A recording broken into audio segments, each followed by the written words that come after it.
ខ្ញុំនៅមានរឿងមួយទៀតអូរឿងស្អីខ្ញុំត្រូវរៀបការទៅឋានលើតំណែងរបស់ខ្ញុំក៏ត្រូវផ្ទេរដែរមិនអាចធ្វើជាអ្នកម្នាងឋានលើផងធ្វើជាស្ដេចស្រីនៅទីនេះផងទេត្រូវហើយគ្រាន់តែពុកម៉ែមានតែពួកយើង5នាក់ទឹកដីទាំង5នៅឈិញឈៀវគ្មាននរណាកាន់តំណែងម្ដងពីរនោះទេនៃរបស់ខ្ញុំគឺក្នុងចំណោមពួកយើងទាំង5មានតែបងទី2ទេដែលមានកូនស្រីមិនអញ្ចឹងផ្ទេរឲ្យគេតែខ្ញុំហ៎ល្អណាស់កំណត់ល្អតែបងទី2ជាស្ដេចទឹកដីទាំង5នៅឈិញឈៀវបើសិនជាឲ្យហ្វឹងជាវកាន់តំណែងនោះគឺឋានៈប្រកាសជាអញ្ញៃជាមិនខានទេឯងទៅវិញសិនទៅចាំបងពិភាក្សានឹងពុកម៉ែរួចហើយចាំយើងនិយាយគ្នាទៀតតើល្អណាស់ទេអញ្ចឹងខ្ញុំទៅហើយណាខ្ញុំ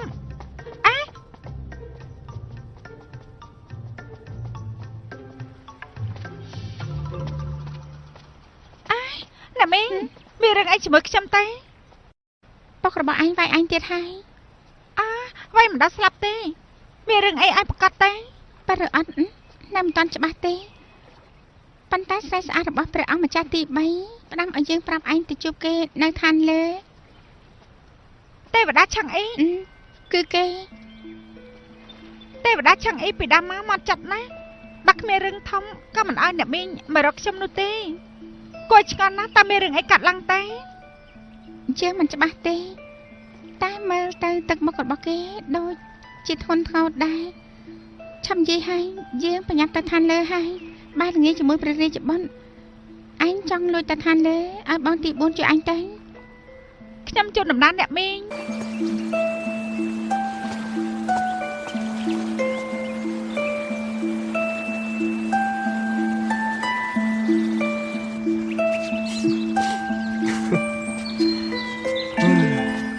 សោយពេញមួយថ្ងៃទៅហើយយ៉ាងម៉េចមានរឿងល្អមែនទេមិនខុសទេមានដល់ទៅ2អានោះទី1គឺហ្វឹងជាវនឹងខ្លាយទៅជាស្ដេចស្រីនៅឈិញឈៀវក្រែងស្ដេចឈិញឈៀវគឺប្អូនទី5តើនេះគឺជារឿង2ដូច្នេះឈិញឈៀវនឹងរៀបការគេមករកបងប្រុសទី2ដល់ខ្លួនឯងហើយប្រាប់ពុកជំនួសនាងថាថ្ងៃកំណត់រួចហើយគឺថ្ងៃទី2ខែ9នាងប្រកាសជារៀបការជាមួយនឹងគេហើយមកជាអើយមកជាលោកមិននិយាយអីមិនភ្ញាក់ផ្អើលទេសូម្បីតែបងទី2ក៏ភ្ញាក់ផ្អើលដែរមានអ្វីគួរឲ្យភ្ញាក់ផ្អើលទៅយ៉ាប់មែន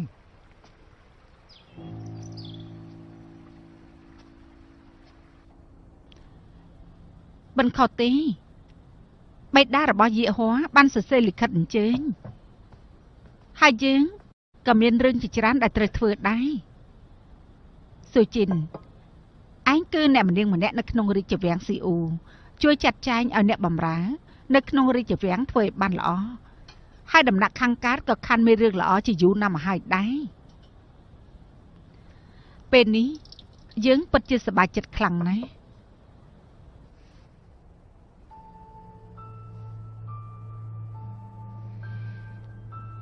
ព្រះមហាសីតុបតិចុះខ្ញុំម្ចាស់នឹងរៀបចំឲ្យបានល្អឲ្យទេពអប្សរប៉ាឈៀនរៀបការចូលមកដោយហឹកហាក់មង្គលការរៀបចំពេលណាមង្គលការរៀបចំពេលណាឲ្យប្រកាសទេមិនទាន់ដល់កំណត់ថ្ងៃនោះទេណាមិនទាន់លើកមុនយាហោទៅអ៊ីនជើនៅសមុទ្រខាងកើតសម្រាប់សត្វទេពទាំង4ពេលនេះត្រូវជាប់ទោសនៅឋានកណ្ដាល2ខែទើបអាចត្រឡប់មកវិញកំណត់បានទេចាំគេត្រឡប់មកវិញសិនខ្ញុំម្ចាស់យល់ហើយ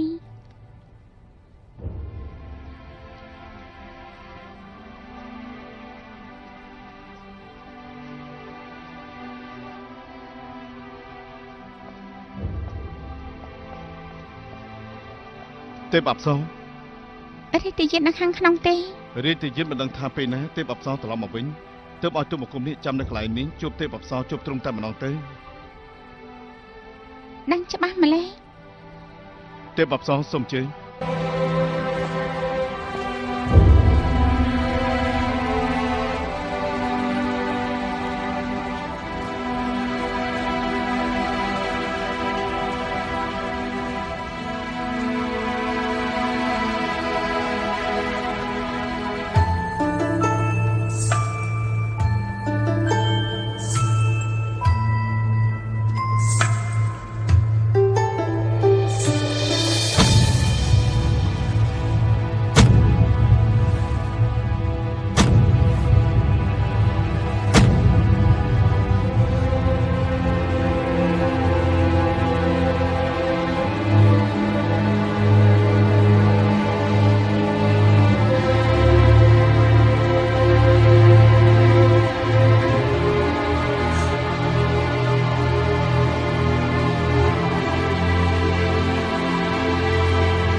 បអប្សរមានអ្វីចង់និយាយមែនទេគ្មានទេបងឈុកនេះខ្ញុំក៏ធ្លាប់មកដែរមកក៏ថ្ងៃនេះចោះអាប់ម្លេះរាជយិនរៀបចំជាពិសេសទេពអប្សរសូមអញ្ជើញ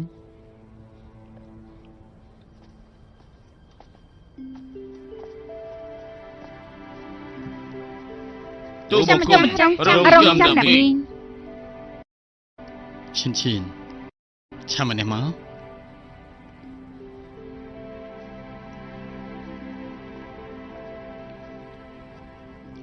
ឈិនឈិននេះសត្វតាជាទេវតាឋានលើបាយឈានគ្រប់ទេវតាគ្រប់រូប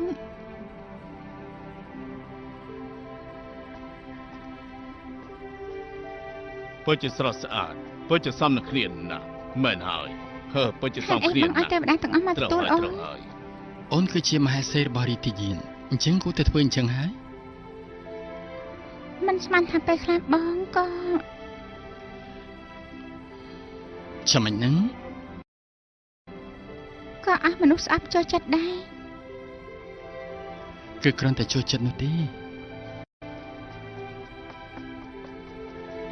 អាឡេសូមថ្វាយបង្គំព្រះបិតាមកនេះមកមេដាហេតុអីក៏មកទីនេះទៀតហើយអាឡេស្មានថាមិនបានជួបមេដានោះទេមេដាមកឈិនឈាវរកព្រះបិតារបស់បនឲ្យពួកគាត់ឆាប់រៀបចំឲ្យមេដាបានរៀបការជាមួយនឹងព្រះបិតារបស់បនបាត់ជាល្អខ្លាំងណាស់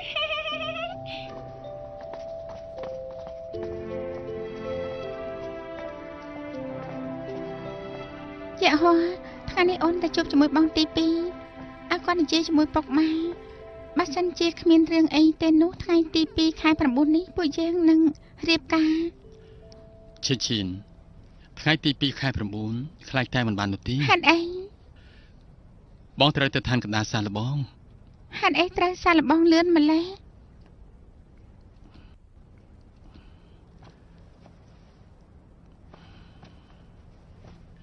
លើកនេះគឺមានតេតតជាមួយនឹងសត្វទេពទាំង4នៅអ៊ីងជេ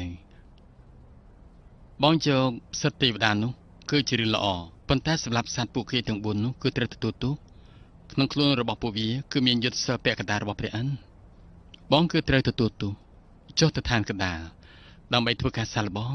គឺដោយសារតែនេះហើយតាមពិតគឺមកពីសត្វទេពទាំង4នោះធ្វើឲ្យពុករបស់អូនត្រូវរបួសស្អប់ពួកវាណាពួកវារំខានជីវិតអូនណាលើកនេះបងតែយកបណ្ណាតែ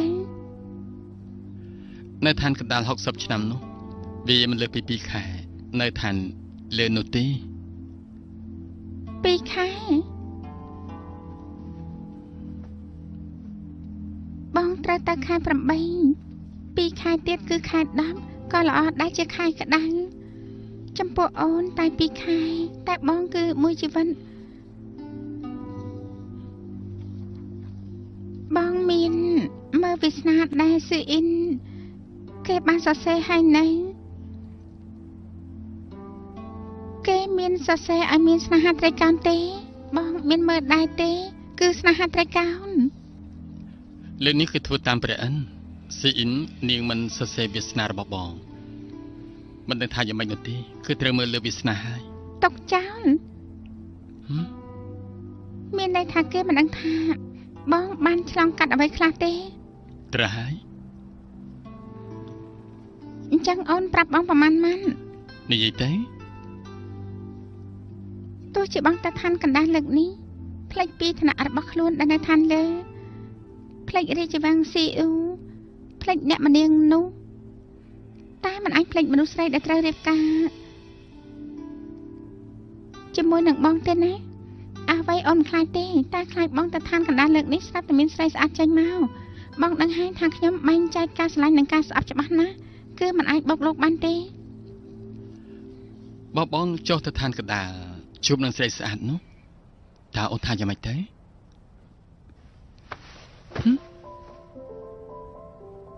បាញ់ចឹងមែននោះ អូននឹងផ្ដាំយកបងទៅឈិនឈៀវខំຕົកនៅក្នុងរោងកញ្ជ្រោងឲ្យបងនៅមើលអូនរាល់ថ្ងៃមើលសៀវភៅក៏មើលអូនគូររូបហើយនឹងមើលអូនរហូតមិនឲ្យបងតាណាចោលអូននោះទេ បាញ់ចឹងមែននោះបងចង់អូននាំបងទៅអីលើ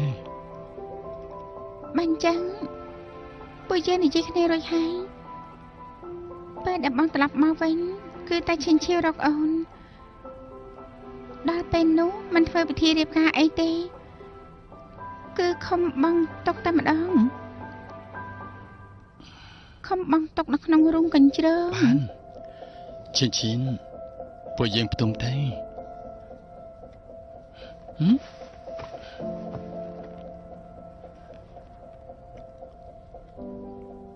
អាយចង់ទៅឋានលើ ពេលខ្ញុំនៅឋានលើឆឹងអ៊ីមើលថាខ្ញុំបានល្អណាស់ផ្ដាំឲ្យអ្នកមីងមករកខ្ញុំប្រកាសជានៅឋានលើមានរឿងអីហើយពេលនេះណាខ្ញុំមិនអាចដោះដៃបានទេពូទី4ខ្ញុំរវល់ខ្លាំងណាស់ មានហេតុផលឆឹងអីក៏ជួយឯងនៅពេលដែលគេត្រូវការឯងក៏មិនត្រូវបដិសេធដែរតែពុកឯងមិនឲ្យឯងចេញពីឈិនឈៀវទេ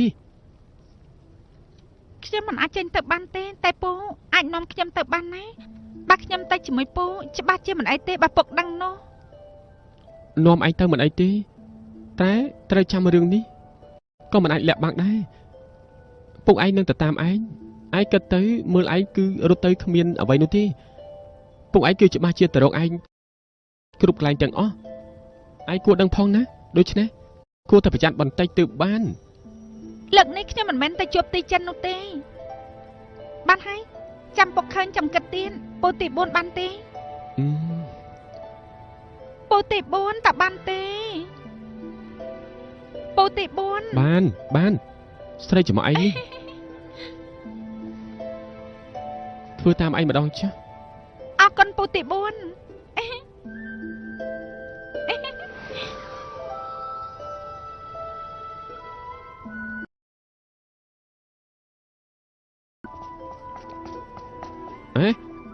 ពូទី4ទៅដល់ណាពេលបាយហើយនឹងអូយើងត្រូវទៅសមុទ្រខាងកើតមើលព្រលឹងរបស់ម៉ាក់យៀនដូច្នេះហើយរវល់ជាមួយនឹងគេមិនបាននៅហូបបាយជាមួយនឹងឯងទេណាសុំទោសពួកយើងត្រូវទៅហើយអញ្ចឹងមិនអីទេបើទៅឆាប់ត្រឡប់មកវិញអ្នកឈប់ថ្មីនេះអារម្មណ៍គេម្នាក់មិនសូវល្អទេឲ្យគេដេកចាំដល់បាយថ្ងៃចាំហៅគេទៅចុះណាតើប៉ុណ្្នឹងបានទេបានមិនទេអត់ណា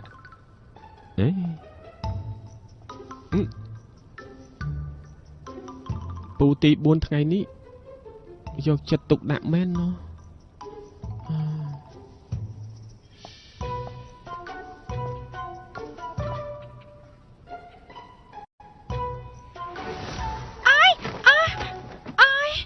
ពូទី4ស្រាដាញ់តែមិនបានទេពូទី4ហើយនៅនិយាយអត់ប្រយោជន៍មិនប្រញាប់ទៅទៀតពុកឯងមកចាប់ឯងទៅវិញឥឡូវហើយខ្ញុំទៅហើយអរគុណពូទី4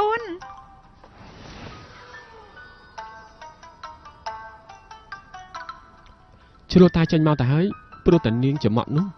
បាយថ្ងៃក៏មិនហូបដែរបាយជាតរកជឿជៀនចំជាប្តេផ្ដាស់មែនទេនោះបានហើយប៉ណ្ណឹងចុះ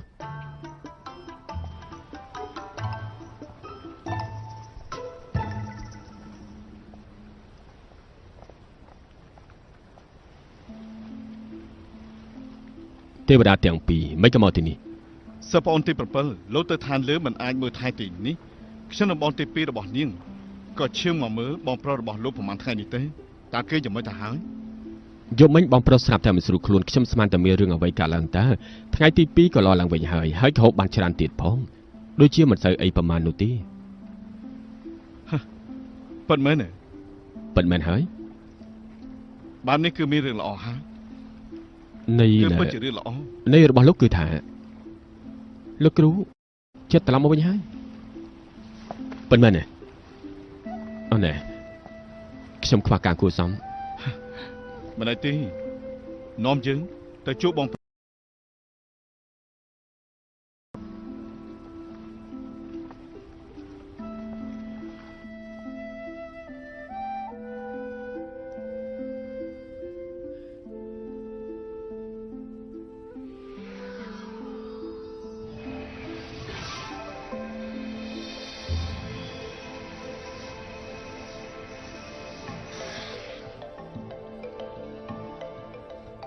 ខ្ញុំថាមិនខុសទេពេលនេះព្រលឹងលោកគ្រូរបស់លោកគឺមិននៅទីនេះទេខ្ញុំថាព្រលឹងរបស់គេត្រឡប់ទៅវិញបាត់ទៅហើយ អញ្ចឹងខ្ញុំគួរធ្វើយ៉ាងម៉េចទៅ កុំសន់ស្លោអីឯងបញ្ញាប់ទៅភ្នំខុនលុនប្រាប់សិស្សប្អូនទាំងអស់ទទួលមកយានមកវិញយើងនៅចិនគឺបញ្ញាប់ទៅរោងយានហោះមើលថាព្រលឹងរបស់មកយានបើជាត្រឡប់មកវិញតាមពិតមែនណាទេ បានខ្ញុំទៅភ្នំខុនលុនភ្លាមមិនអីទេ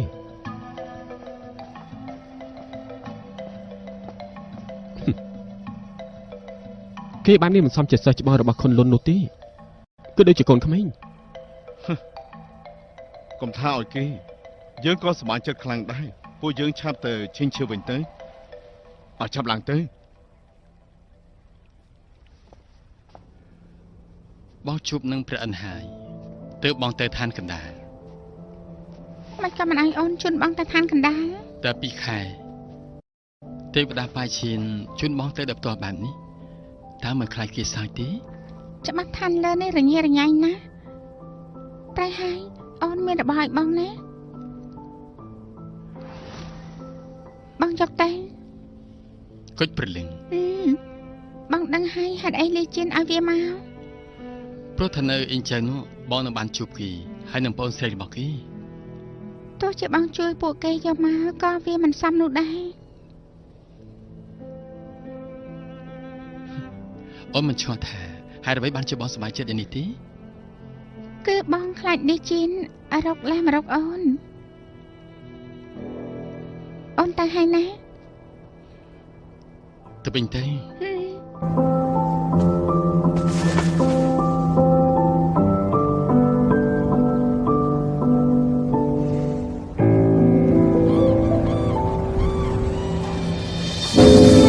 សិស្សច្បងទី2សិស្សច្បងទី2សិស្សច្បងទី2សិស្សច្បងទី2មានលើកខ្ញុំដែរទេគឺលោក ត្រូវហើយ គឺលោកគ្រូ គឺលោកគ្រូ អាយ៉ា លោកគ្រូ ចាំ មក មកខ្លាំង មកវិញហើយ ពួក ពិត យើ ជា ង ល្អ ចាំ ណា បា ស់ ត់ទេ ពួកយើងចាំខុសជុំហើយ លោកគ្រូ លោក ត្រ គ្រូ ឡប់មកវិញហើយ គឺលោកគ្រូមកវិញហើយ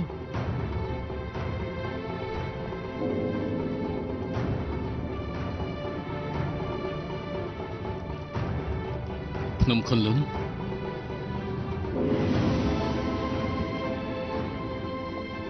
ទីជីនលោកគួរតែចំណាំសម្លេងជួងនេះ នេះគឺជាសម្លេងជួងនៅឯភ្នំខុនលុនមកយានត្រឡប់មកវិញគឺមកវិញមែន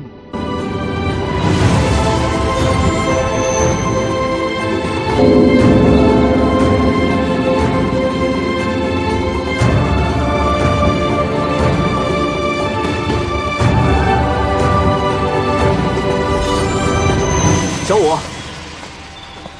អនទី5អាចសម្ដែងបំណងចានឆ្នាំយ៉ាងនេះមកហើយ បងទី4ក៏ស្ដាប់ឮសំឡេងជួងនេះដែរ បើជាសម្លេងជួងមែនពួកយើងទៅទៅមកពីសមុទ្រខាងលិចទី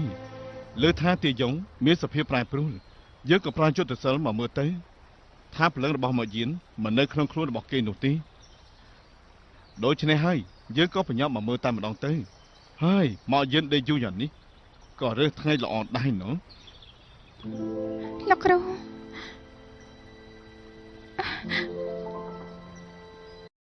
លោកគ្រូ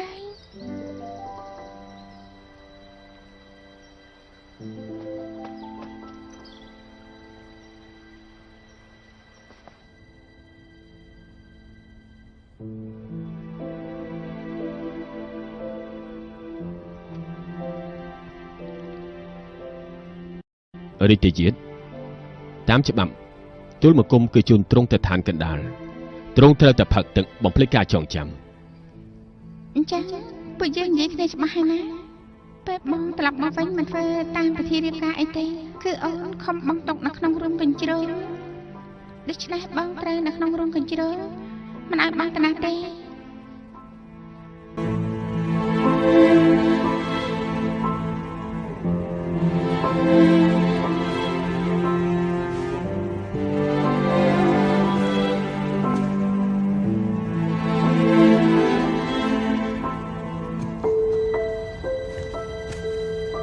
ឈៀនត្រូវចាំបងមកវិញ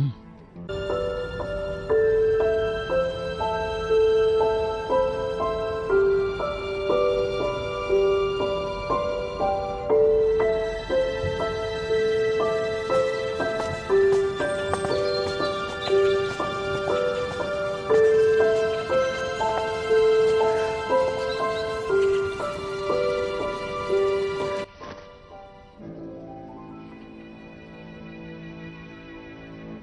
ចង់បដូរខ្លួនជាមនុស្សប្រុស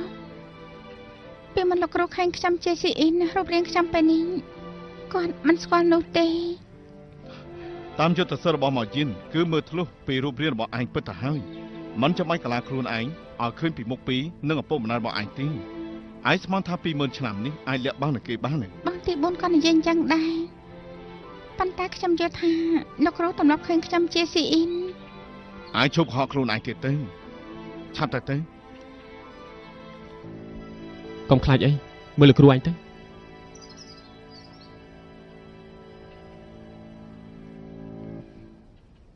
70000 ឆ្នាំហើយខ្ញុំមើលស្រានៅឈិញឈៀវរៀងអស់779ដង70000 ឆ្នាំនេះខ្ញុំប្រើជីវិតពាក់កណ្ដាលរបស់ខ្ញុំគិតតែរឿងមួយនេះគឺចង់ឲ្យលោកគ្រូបានដឹងខ្លួនឡើងវិញហេតុដូច្នេះលោកគ្រូត្រូវតែដឹងខ្លួនវិញ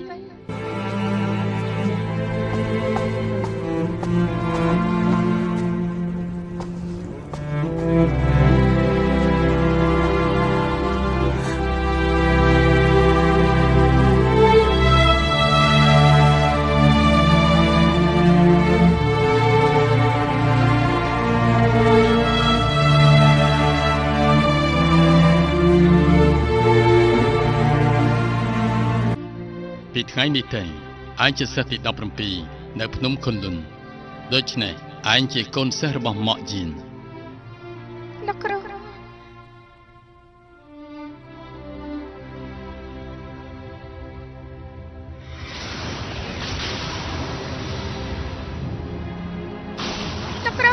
ចាំតែទទួលសកម្មនេះខ្ញុំជាអ្នកទទួលទេ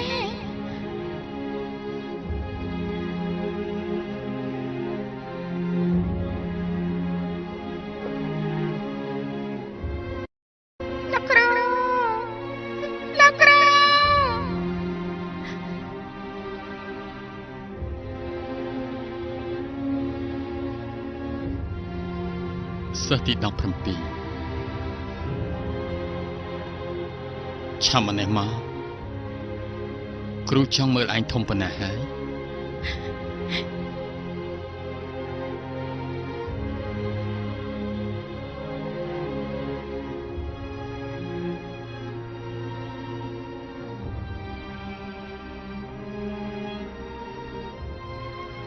លោកគ្រូ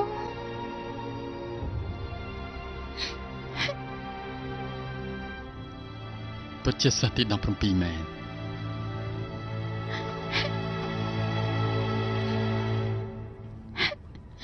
លោកគ្រូទីបំផាត់ត្រឡប់មកវិញហើយ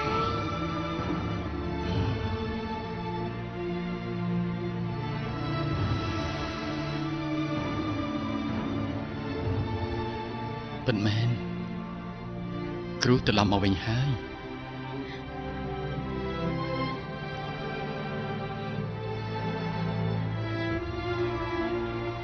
មើលចុះ17តែងខ្លួនបែបនេះពិតជាស្អាត លោកគ្រូមិនតែក៏លោកគ្រូមិនប្រែប្រួលដែរ ពិតដែរទីនឹង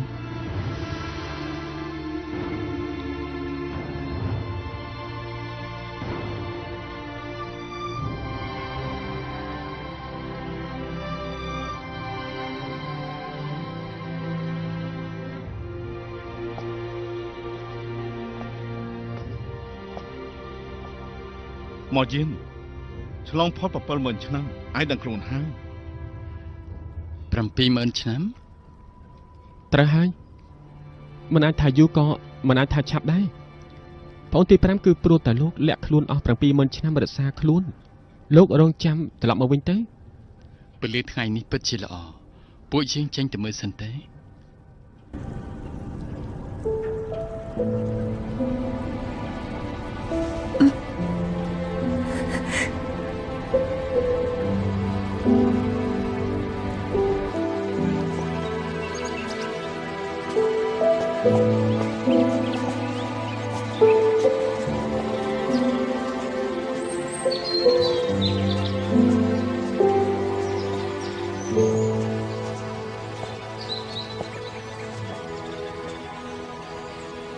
70000ឆ្នាំមកនេះចង់ឲ្យឯនេះហូបរបស់មិនតែនោះទេ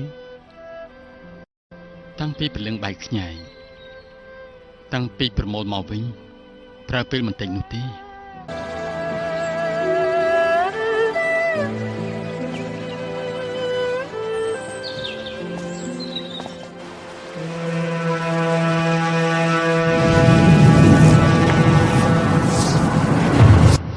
មកយានទីបំផុតឯងដឹងខ្លួនហើយឯងស្មានតែយើងគ្មានព្រលឹងរបស់ឯងអាចឃុំយើងជាប់តែមួយទេទុកពេលឲ្យយើងបន្តិចមិនយូរទេយើងប្រកាសជាបានជួបគ្នាម្ដងទៀតឯងចាំទទួលយើងផងទៅចុះ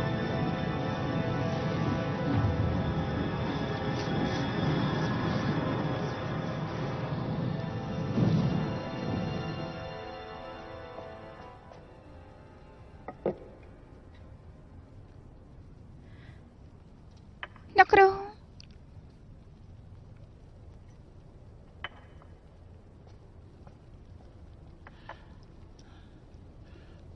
ជាយានយើងដេក 70000 ឆ្នាំមកនេះតើមានអ្នកណាមានរូបរាងដូចជាយើងដែរទេនឹង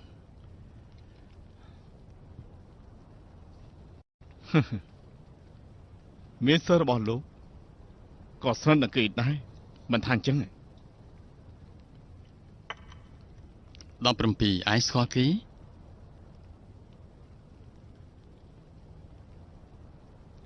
យ៉ាងម៉េច នៅចំពោះមុខមកយានទើបចេះខ្លាចមិនអីទេឆាំនិយាយទៅ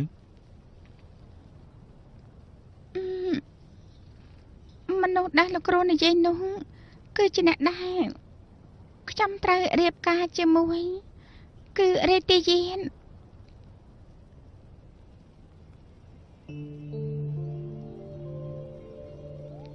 រៀបការ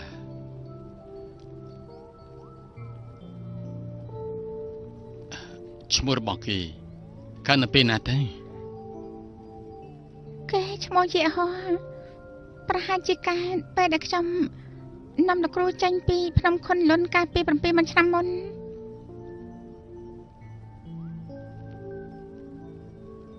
17បងប្អូនភ្លោះរបស់គ្រូធ្វើឲ្យឯងជ្រុលច្រឡំ ហើយនេះក៏ខ្ញុំមិនដែលលើថាអាចមានបងប្អូនភ្លោះ ពួកឯងប្រកាសជាភ្ញាក់ផ្អើលរឿងរបស់យើងគឺទើបតែដឹងនៅពេលដែលបិតារបស់យើងសគត់តែប៉ុណ្ណោះគឺមឈូសមាស យើងត្រូវនិយាយរឿងមួយប្រាប់ដល់ឯងទៅចុះឆ្នាំនោះមេឃដីក្រឡាប់ចាក់មេដារបស់ឯង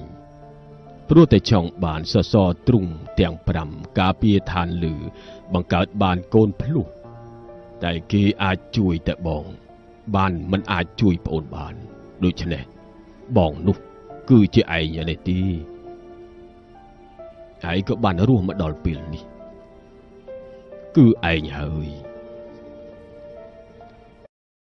ទុំគុំមានបងប្រុស ព្រោះតែយើងមានអារម្មណ៍ខុសមិនអាចជួយបានក៏ប្រើកម្លាំងធាតុពាក់កណ្ដាលធ្វើឲ្យកូននេះคล้ายទៅជាផ្កាឈូកពេលប្រលឹងយើងរលីបាត់ប្អូនប្រុសឯងប្រគល់ឲ្យឯងហើយយកគេទៅរក្សានៅបឹងឈូកនៅភ្នំខុនលុនទេចុះសង្ឃឹមថាថ្ងៃណាមួយគេអាចចាប់ជាតិឯងនឹងគេគឺជាសាច់ឈាមបង្កើតឯងត្រូវតែដឹងឲ្យច្បាស់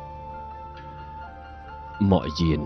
នេះគឺជាបំណងប្រាថ្នាតែមួយគត់របស់បិតាដែលស្លាប់ទៅនោះចាំឲ្យច្បាស់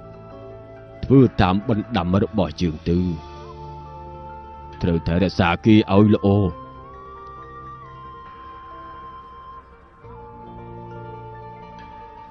ដូច្នេះចាប់ពីពេលនេះតទៅយើងក៏លែងនៅលើលោកនេះទៀត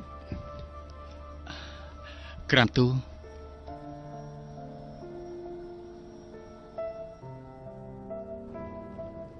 ប្រហែលជាខ្ញុំប្រើវិញ្ញាណឃុំអធិរិខាងកើតទើបគេដឹងខ្លួន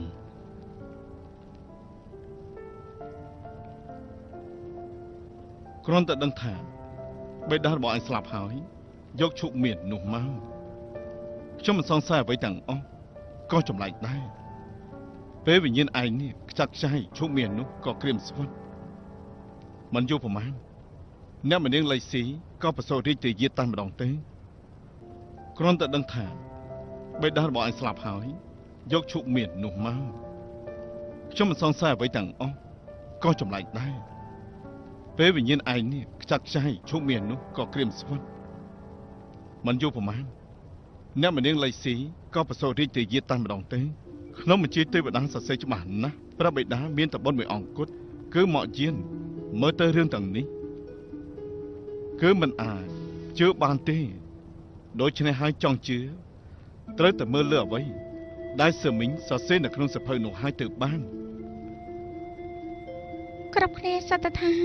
យៈហោមានមុខដូចលោកគ្រូគេដំបងគឺវាតែច្រឡំដែរមិនស្មានថាលោកគ្រូនិងយៈហោមានតំណាក់តំណងបែបនេះតលតែសោះ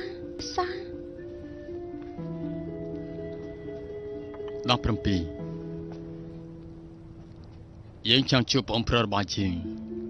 តើគេសុខសប្បាយដែរទេនឹង លោកគ្រូតែដឹងខ្លួនឡើងវិញត្រូវការសម្រាប់មួយរយៈពេលតើអាចដូចដើមវិញពេលនេះយៈហោបានទៅឋានកណ្ដាលហើយខ្ញុំរកគេមិនឃើញទេចាំពេលលោកគ្រូជាខ្ញុំនឹងនាំគេមកជួបលោកគ្រូ ចឹងក៏បានខ្ញុំចាំគេនៅភ្នំខុនលុនសិស្សច្បងរបស់នាងសុខសប្បាយដែរទេ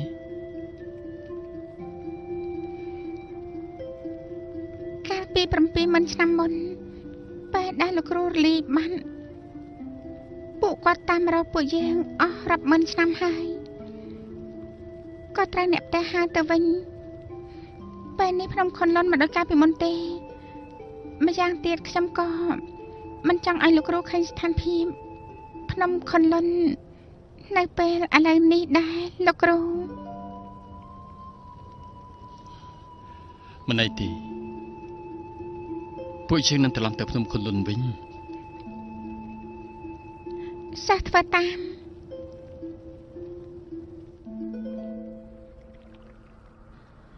នាងថាមិនដឹង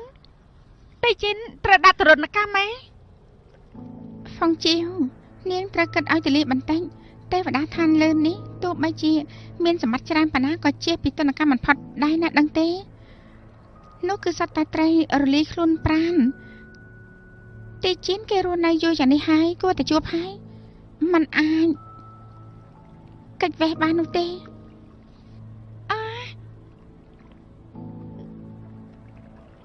ខ្ញុំមិនជឿទេខ្ញុំទៅសួរគេដោយខ្លួនឯង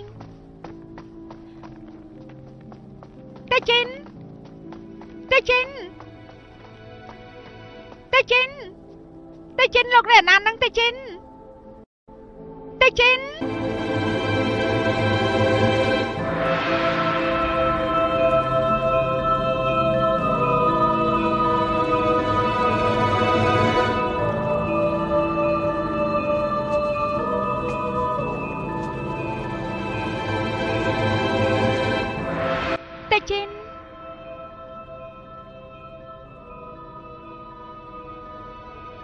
នាងយំធ្វើស្អីទៅ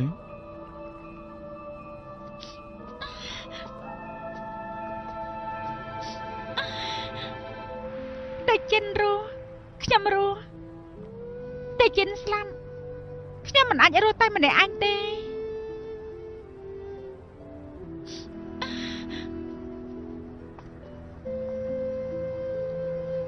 ហ្វុងជីវកុំធ្វើអញ្ចឹងអី អត់ទេ នាងគឺជាស្រីស្រីនៅឈិនឈៀវ